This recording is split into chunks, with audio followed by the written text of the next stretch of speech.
जय जोहार, नमस्कार। दैनिक छत्तीसगढ़ चैनल देख रहे हैं आप और छत्तीसगढ़ प्रदेश की आज की तमाम सभी महत्वपूर्ण बड़ी खबरों की शुरुआत सर्वप्रथम आज की पहली बड़ी खबर के साथ। छत्तीसगढ़ में आगामी 1 नवंबर से धान खरीदी की प्रक्रिया शुरू होने वाली है, जिसको लेकर के अब प्रदेश में 25 नए धान उपार्जन केंद्र खोलने की घोषणा राज्य सरकार ने कर दी है। दरअसल छत्तीसगढ़ में किसानों की सहूलियत को देखते हुए राज्य सरकार ने किसानों के लिए 25 नए धान खरीदी केंद्र बनाए हैं। प्रदेश में आगामी 1 नवंबर से धान खरीदी की प्रक्रिया शुरू होगी। प्रदेश के ग्रामीणों और स्थानीय जनप्रतिनिधियों की मांग पर खरीफ विपणन वर्ष 2023-24 और आगामी खरीफ विपणन वर्षों के लिए राज्य के कई जिलों में नए धान उपार्जन केंद्र खोलने की अनुमति दे दी गई है। इसकी सूचना खाद्य एवं नागरिक आपूर्ति एवं उपभोक्ता संरक्षण विभाग ने जारी कर दी है। नवीन धान उपार्जन केंद्रों के अंतर्गत विभिन्न प्रकार के विभिन्न ब्लॉकों में 25 नए धान खरीदी केंद्र बना दिए गए हैं। मुख्यमंत्री भूपेश बघेल ने समर्थन मूल्य का बढ़ोतरी की जहां घोषणा की है, जहां कोदो 3200 रुपये, कुटकी 3350 रुपये, इसके अलावा प्रति क्विंटल की दर पर इनको खरीदा जाएगा। मिलेट उत्पादकों के लिए बड़ा फैसला राज्य सरकार ने किया है। छत्तीसगढ़ के मुख्यमंत्री भूपेश बघेल ने मिलेट्स उत्पादक किसानों के लिए एक बड़ी घोषणा की है, जहाँ कांग्रेस सरकार ने कोदो और कुटकी का समर्थन मूल्य बढ़ा दिया है। कोदो का समर्थन मूल्य 3300 रुपये प्रति क्विंटल से बढ़कर 3200 रुपये प्रति क्विंटल, जबकि कुटकी का समर्थन मूल्य 3100 रुपये प्रति क्विंटल से बढ़कर 3350 रुपये प्रति क्विंटल करने का ऐलान किया गया है। मुख्यमंत्री ने कहा कि केंद्र सरकार कोदो और कुटकी का समर्थन मूल्य घोषित नहीं करती है। राज्य सरकार की ओर से कई बार केंद्र से कोदो और कुटकी के समर्थन मूल्य घोषित करने का आग्रह किया गया है, लेकिन इस पर केंद्र सरकार ने कोई भी फैसला नहीं किया है।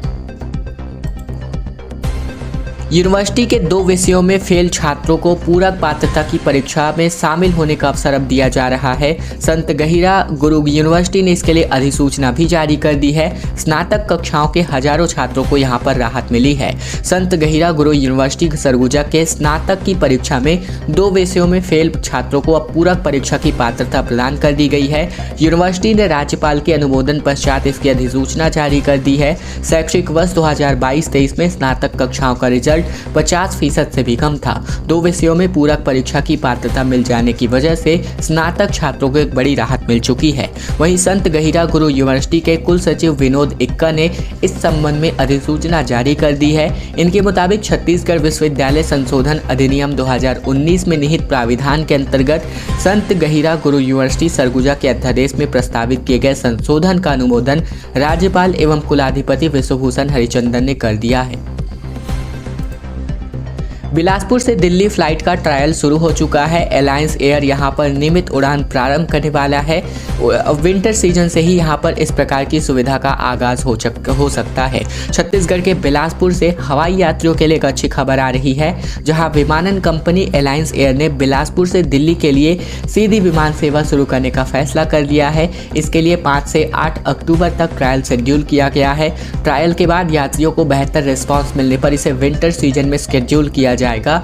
कुछ दिन पहले ही मुख्यमंत्री ने बिलासपुर से महानगरों के लिए फ्लाइट सुविधा सेवा शुरू करने और एयरपोर्ट को उड़ान 5 योजना में शामिल करने को लेकर नागरिक उड्डयन मंत्री ज्योतिरादित्य सिंधिया को पत्र लिखा गया था। पत्र में एलायंस एयर का समय समाप्त होने के बाद आगामी 3 साल के लिए सेवा अवधि बढ़ाने और नए सिरे से कॉन्ट्रैक्ट का आग्रह किया गया है, ताकि हवाई सेवा बिना किसी बाधा के संचालित होती रहे। इसके अलावा बंद हुई बिलासपुर से भोपाल और इंदौर फ्लाइट को भी दोबारा शुरू करने की मांग इसी समय की जा रही है। रायपुर की सड़कों पर एबीवीपी का जोरदार प्रदर्शन सामने आया। छत्तीसगढ़ पीएससी की परीक्षा में गड़बड़ी के खिलाफ आक्रोश रैली निकाली गई, जहां मुख्यमंत्री हाउस का घेराव करने निकले प्रदर्शनकारियों से पुलिस की जमकर झड़प हो गई। दरअसल बात करें तो रायपुर में बीते दिन अखिल भारतीय विद्यार्थी परिषद के कार्यकर्ताओं ने प्रदर्शन किया। इस दौरान सैकड़ों प्रदर्शनकारी सड़क पर उतर आए। छत्तीसगढ़ पीएससी समेत बाकी भर्तियों में हो रही गड़बड़ियों और बिगड़ती हुई कानून व्यवस्था जैसे मुद्दों को लेकर मुख्यमंत्री निवास का घेराव करने एबीवीपी निकला था, जहां प्रदर्शन के दौरान हंगामा कर रहे छात्रों की पुलिस के साथ जबरदस्त धक्का मुक्की हुई। कुछ छात्रों और पुलिसकर्मियों को हल्की चोटें भी आई हैं। हालांकि पुलिस ने उन्हें रास्ते में ही रोक लिया। प्रदर्शन से पहले प्रदेश के अलग अलग जिलों से आए छात्रों ने एक सभा भी की। ये सभा रायपुर के बूढ़ा तालाब के धरना स्थल के पास सड़क पर ही हुई, जहां एबीवीपी के राष्ट्रीय महामंत्री याज्ञवल्क्य शुक्ल भी पहुंचे हुए थे। छत्तीसगढ़ से होकर गुजरने वाली 19 ट्रेनों को जो है अब अनिश्चितकालीन के लिए स्थगित कर दिया गया है, कैंसिल कर दिया गया है। जहां 6 से 7 अक्टूबर से ये गाड़ियां नहीं चलने वाली हैं।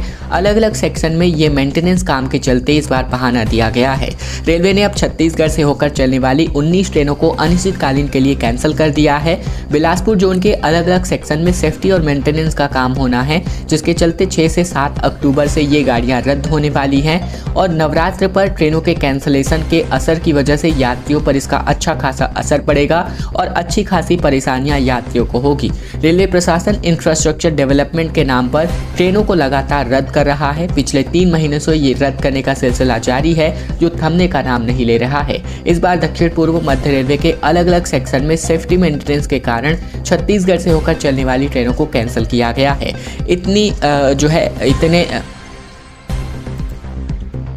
छत्तीसगढ़ में पावर कंपनी के कर्मचारियों को पुरानी पेंशन का योजना का लाभ अब मिलने वाला है। जहां भूपेश कैबिनेट में ये फैसला हुआ, बर्खास्त हड़ताली स्वास्थ्य कर्मचारी भी अब बहाल किए जाएंगे। राज्य महुआ बोर्ड का भी अब गठन होने वाला है। छत्तीसगढ़ सरकार ने छत्तीसगढ़ स्टेट पावर कंपनीज के अधिकारियों और कर्मचारियों के लिए पुरानी पेंशन योजना बहाल करने का फैसला किया है। इसका फायदा उन कर्मचारियों को मिलेगा जो 1 जनवरी 2004 या इसके बाद नियुक्त हुए हैं। सरकार को इस फैसले से पावर कंपनी के 10,000 अधिकारी कर्मचारी लाभान्वित होंगे। मुख्यमंत्री भूपेश बघेल ने इसकी घोषणा जो है बीते दिन कांकेर में आयोजित नगरीय निकाय एवं पंचायती राज महासम्मेलन में की थी, जिस पर कैबिनेट ने इसका त्वरित अनुमोदन किया। रायपुर में सीएम हाउस में हुई बैठक में कैबिनेट की बैठक में महुआ के संग्रहण, मूल्य संवर्धन, प्रसंस्करण और उपयोग को बढ़ावा देने के लिए राज्य महुआ बोर्ड के गठन का भी फैसला लिया गया है। स्वामी आत्मानंद स्कूलों में शिक्षकों की कमी को लेकर 1200 बच्चों के लिए केवल 16 टीचर उपलब्ध हैं। 5 छुट्टी पर हैं, 1 वार्डन है। NH हाईवे पर जो है यहाँ पर छात्राओं ने बैठ करके चक्का जाम कर दिया।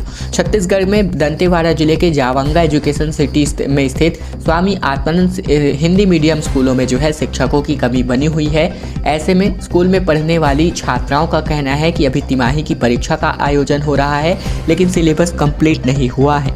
छात्रों का कहना है कि कई सब्जेक्ट्स के टीचर्स ही नहीं हैं, जो है वो छुट्टी पर हैं। अब हम पास कैसे होंगे? कलेक्टर विनीत नंदनवार ने शिक्षकों की कमी को पूरा करने का आश्वासन जारी किया। दरअसल जावंगा एजुकेशन सिटी में स्थित कन्या हायर सेकेंडरी स्कूल में हाल ही में स्वामी आत्मानंद हिंदी मीडियम स्कूलों में इसको तब्दील किया गया है, जहाँ 9वीं से लेकर 12वीं तक की कक्षाएं संचालित होती है और इन स्कूल में लगभग 1200 बच्चे अध्ययनरत हैं। सभी क्लासेस को मिलाकर कुल 14 सेक्शन है और इन बच्चों को पढ़ाने के लिए 11 रेगुलर शिक्षक भी हैं, जबकि गेस्ट टीचरों की संख्या 5 है और 1200 बच्चों को पढ़ाने के लिए 16 शिक्षक भी पर्याप्त नहीं हैं। नेशनल हाईवे में हाथियों से जाम लग गया, जहां वीडियो के माध्यम से आप अंदाजा लगा सकते हैं। वीडियो अंबिकापुर बिलासपुर मुख्य मार्ग के पास का है, जहां घंटे भर ये मार्ग बंद करना पड़ा। राहगीरों को यहां पर अच्छी खासी परेशानियां भी उठानी पड़ी। सरगुजा जिले के उदयपुर क्षेत्र में 11 हाथियों का दल बीती शाम को नेशनल हाईवे 130 अंबिकापुर बिलासपुर मुख्य मार्ग में आ गया, जहां हाथियों की मौजूदगी के कारण वन अमले ने 1 घंटे से अधिक समय तक राष्ट्रीय राजमार्ग में आवागमन रोक दिया। बताया जा रहा है कि हाथियों का दल उदयपुर के 2 किलोमीटर के दायरे में विचरण कर रहा है। हाथियों का दल शाम 4 बजे उदयपुर केदमा मार्ग पर पहुंच गया था, जहां उदयपुर क्षेत्र में तकरीबन 1 पखवाड़े से विचरण कर रहा हाथियों का दल पतरा पार के जंगल को पार करके अलकापुरी होते हुए जजगी के जंगल पहुंच गया और गांव तक पहुंचने वाले इन हाथियों की वजह से जजगी केदमा मार्ग पर 3 से 4 बार मुख्य सड़क पर ये हाथी आ गए। हाथियों के पहुंचने पर बड़ी संख्या में लोग हाथियों के पास भी पहुंचने लगे थे, जहां ये उनका वीडियो भी बनाने लगे थे। 6 मंजिला दिल का सरकारी अस्पताल निर्मित होने वाला है और हर फ्लोर में अलग अलग प्रकार की सुविधाएं निर्मित होने वाली हैं। सभी जांच से लेकर के ओपन हार्ट सर्जरी तक बिल्कुल निःशुल्क उपलब्ध होने वाला है। अंबेडकर अस्पताल में पिछले हिस्से में तकरीबन 6 मंजिला दिल का सरकारी अस्पताल बनेगा।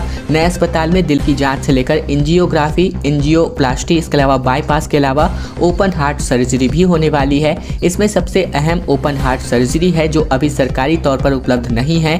मरीजों को ज़रूरत पड़ने पर मजबूरी में प्राइवेट अस्पताल में ओपन हार्ट सर्जरी करवानी पड़ती है। दिल के सरकारी अस्पताल में ये सर्जरी पूरी तरीके से फ्री होगी। अभी प्राइवेट अस्पताल में सर्जरी करवाने पर 3 से 5 लाख रुपए तक का खर्च आता है। अब जो है नए अस्पताल में दिल की बीमारी से संबंधित सभी विभागों में अलग अलग मंजिल पर उपलब्ध रहेंगे। सेक्टर और अलग अलग फ्लोर में बंटे होने के कारण मरीजों को किसी भी तरह की कोई दिक्कत नहीं होगी।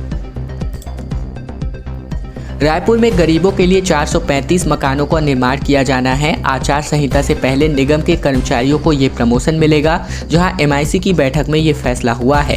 रायपुर नगर निगम की एमआईसी की बैठक में कई अहम प्रस्तावों पर मुहर लगी है, जिसमें इस बैठक में कुल 21 विषयों पर चर्चा की गई है, जहाँ निगम के 40 अफसरों को प्रमोशन देने का फैसला किया गया है।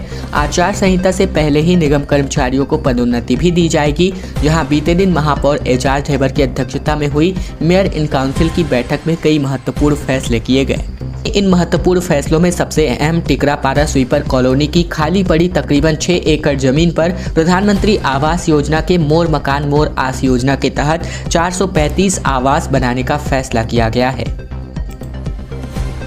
छत्तीसगढ़ स्टेट पावर कंपनी के 785 पदों पर वैकेंसीज निकाली गई हैं और व्यापम जो है परीक्षा जल्द ही इस पर आयोजित करने वाली है। छत्तीसगढ़ स्टेट पावर कंपनी में डेटा एंट्री ऑपरेटर और परिचारक श्रेणी 3 के तकरीबन 785 पदों पर भर्ती होगी। इसके लिए भर्ती विज्ञापन जारी कर दिया गया है। इस तरह एक महीने में पावर कंपनी कुल 1200 से अधिक नियमित पदों पर भर्ती करने वाली है और इन सभी पदों पर भर्ती के लिए छत्तीसगढ़ व्यावसायिक परीक्षा मंडल भर्ती परीक्षा आयोजित करेगा। पहले एई और फिर जेई के कुल 429 पद निकाले गए थे और अब डेटा एंट्री ऑपरेटर और परिचारक श्रेणी 3 के कुल मिलाकर 785 पदों के लिए भर्ती विज्ञापन जारी हुआ है। Chhattisgarh state power transmission company के कार्यपालक निदेशक अशोक कुमार वर्मा ने बताया है कि डेटा एंट्री ऑपरेटर के 285 पद व परिचारक के श्रेणी के 3 संयंत्र के कुल 500 पदों पर भर्ती होने वाली है। छत्तीसगढ़ में अब आगामी दिनों में पारा जो है चढ़ने वाला है और रातें ठंडी होने वाली हैं। सरगुजा संभाग के कई जिलों में हल्की बारिश का अनुमान है। इसके अलावा 15 अक्टूबर तक मानसून की विदाई की संभावना बताई जा रही है। मानसून विदाई में एक बार फिर से बारिश हो सकती है। छत्तीसगढ़ में बीते दिन सरगुजा संभाग के 1-2 जिलों में हल्की से लेकर मध्यम स्तर की वर्षा हुई। मौसम वैज्ञानिक पी चंद्रा ने बताया है कि प्रदेश में 15 अक्टूबर तक मानसून की विदाई हो सकती है। आगामी 2 से 3 दिनों में अधिकतम तापमान में मामूली बढ़ोतरी होगी और रात के तापमान में हल्की गिरावट होगी। प्रदेश में अगले 24 घंटे में किसी भी इलाके में भारी बारिश की चेतावनी नहीं है।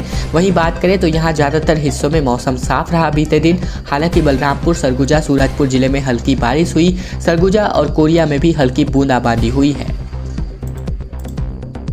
छत्तीसगढ़ में 2 चरणों में दीपावली के बाद मतदान हो सकता है। चुनाव आयोग की बैठकों का दौर अभी जारी है। दरअसल चुनावी प्रदेशों में पार्टी के प्रमुख नेताओं के दौर तेज होने के साथ ही अब चुनाव आयोग ने भी अपनी कमर कस ली है। वजह यह है कि 5 राज्यों में होने वाले विधानसभा चुनाव की तारीखों का ऐलान कभी भी हो सकता है। छत्तीसगढ़, मध्य प्रदेश, राजस्थान, तेलंगाना और मिजोरम चुनाव ऑब्जर्वर्स के साथ इलेक्शन कमीशन की लगातार बैठक हो रही है। इन बैठकों में मुख्य चुनाव आयुक्त की अध्यक्षता में राज्यों के 900 से ज्यादा पर्यवेक्षक शामिल है। वहीं छत्तीसगढ़ में 2 चरणों के मतदान होने और दिवाली के बाद मतदान होने का अनुमान लगाया जा रहा है। बता दें कि फिलहाल छत्तीसगढ़, मध्य प्रदेश, तेलंगाना, मिजोरम और राजस्थान में नवंबर-दिसंबर में विधानसभा चुनाव होने हैं। इसके लिए पक्ष व विपक्ष के नेता लगातार जनता के बीच पहुंचकर रैली कर रहे हैं।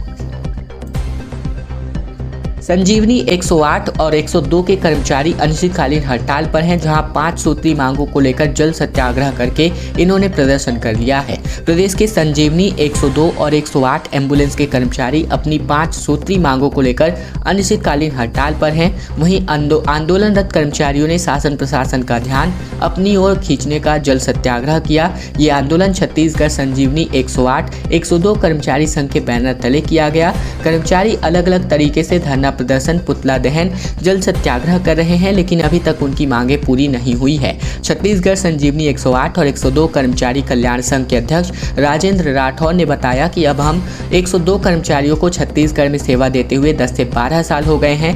हमें ठेका के नाम पर बाहर का रास्ता दिखाया जा रहा है। इस सरकार के मुखिया 2018 में हमारे मंच पर आकर ठेका प्रथा से मुक्त करने का घोषणा कर दिए गए, लेकिन इनके द्वारा अभी तक कांग्रेस सरकार जाने को है, इनके द्वारा फैसला अभी तक नहीं लिया गया। बस्तर दशहरे के लिए 4 पहियों का फुल रथ निर्माण किया जा रहा है। 2 गांव के 75 कारीगर इसमें जुटे हुए हैं। 6 अक्टूबर को जो है नार फोड़नी रस्म अदायगी कर ली गई है। विश्व प्रसिद्ध बस्तर दशहरा के लिए रथ निर्माण का काम शुरू कर दिया गया है। जगदलपुर के सिरहासार भवन में बारसी उतारनी रस्म अदा होने के बाद कारीगर 4 पहियों का फुल रथ बनाने में जुट गए हैं। इस काम के लिए 2 गाँव के 75 कारीगर यहाँ पर इसी काम में लगे हुए हैं। 13 दिनों के भीतर रथ निर्माण का कार्य पूर्ण करने का लक्ष्य रखा गया है। बस्तर दशहरे में रथ निर्माण की ये परंपरा तकरीबन 615 साल पुरानी है। दरअसल कुछ दिनों पहले पुजारियों ने परंपरा अनुसार मोगरी, मछली और बकरे की बलि दी थी। फिर सार, तिरसा और बीजा प्रजाति की लकड़ियों की पूजा अर्चना करके रथ निर्माण का काम यहाँ पर शुरू कर दिया गया था और अब इस रथ निर्माण का आज 5वां दिन है। फुल रथ का पहला चक्का बनकर तैयार हो चुका है। उस चक्के में एक्सल बनाने के लिए बीचों बीच में एक होल किया गया है। इसी को नार फोड़नी रस्म कहा जाता है, जो परंपरा आज निभाई जाएगी। अंतिम खबर, जहां प्रियंका गांधी ने कहा कि मोदी जी गारंटी चाइना माल की तरह होती है। कांकेर में 15 लाख नहीं आए, बेरोजगारी सबसे ज्यादा, मौज में उनके उद्योगपति दोस्त, ये सभी बातें प्रियंका गांधी ने कही। प्रियंका गांधी ने मोदी जी की गारंटी को चाइना माल की तरह बताया, जहां उन्होंने कहा कि 15 लाख तो नहीं आए, देश में 45 सालों में बेरोजगारी सबसे ज्यादा है। सिर्फ प्रधानमंत्री मोदी और उनके उद्योगपति दोस्त ही मौज कर रहे हैं। इसके पहले प्रियंका ने कहा कि छत्तीसगढ़ में भाजपा के शासन में हिंसा का राज था। बस्तर आने से लोग डरते थे, निर्दोष आदिवासियों को जेल में डाला जाता था। कांग्रेस सरकार ने यहाँ के लोग और किसानों को मजबूत करने का काम किया है। प्रियंका ने ये बातें कांकेर में आयोजित पंचायती राज सम्मेलन में कही। खैर दोस्तों, आज की खबरों का सिलसिला बस यही तक का था। वीडियो पसंद आए तो वीडियो को जरूर लाइक कीजिएगा। चैनल पर नए हैं तो चैनल को सब्सक्राइब जरूर कर लीजिएगा।